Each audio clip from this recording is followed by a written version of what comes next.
Bonjour chers abonnés, je fais cette petite vidéo pour vous partager une petite astuce. Lorsque vous souhaitez faire des croisements dans votre ferme, et je vous ai conseillé, si vous avez plusieurs femelles, de faire ce qu'on appelle des croisements à bande. Là, par exemple, je suis en train de faire croiser 10 femelles. Je dis bien 10 femelles parce que nous avons suffisamment de mâles de toutes les façons pour faire des croisements. Ici, par exemple, dans ce lot, nous avons 1, 2 et 3. Voilà. Alors, comme je disais tout à l'heure, lorsque vous voulez faire un croisement ou alors lorsque vous voulez croiser vos femelles, rassurez-vous que ces derniers aient reçu des traitements. Rassurez-vous toujours que vos femelles soient traitées.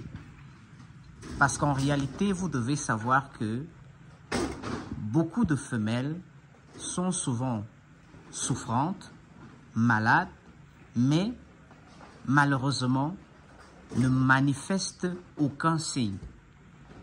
Vous allez l'envoyer chez le mâle va croiser, soit vous n'aurez aucun résultat, soit vous allez avoir une femelle qui va vous donner des bébés extrêmement chétifs.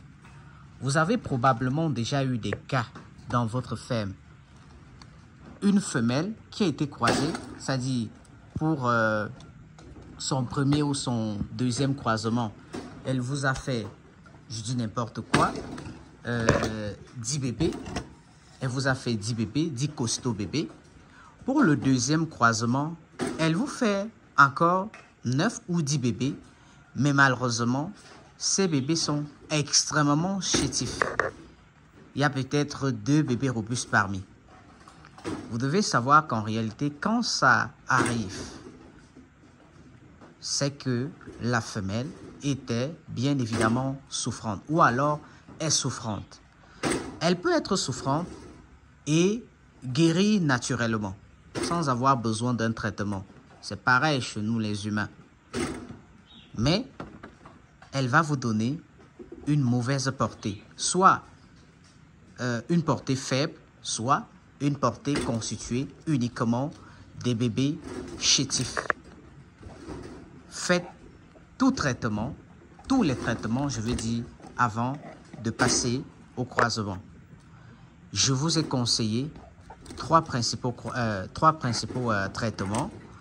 Un traitement à base de Manuc Plus de 3-4 jours parce que c'est un complexe alimentaire, un complexe de vitamines en même temps et un produit qui permet de lutter contre les coccidioses et les colibacilloses précisément. Faites ces traitements au préalable. Faites un traitement à base de DTS, faites un traitement à base d'anticorps. Voilà ce que je vous recommande et vous aurez difficilement des mauvais résultats, des mauvaises performances dans votre ferme.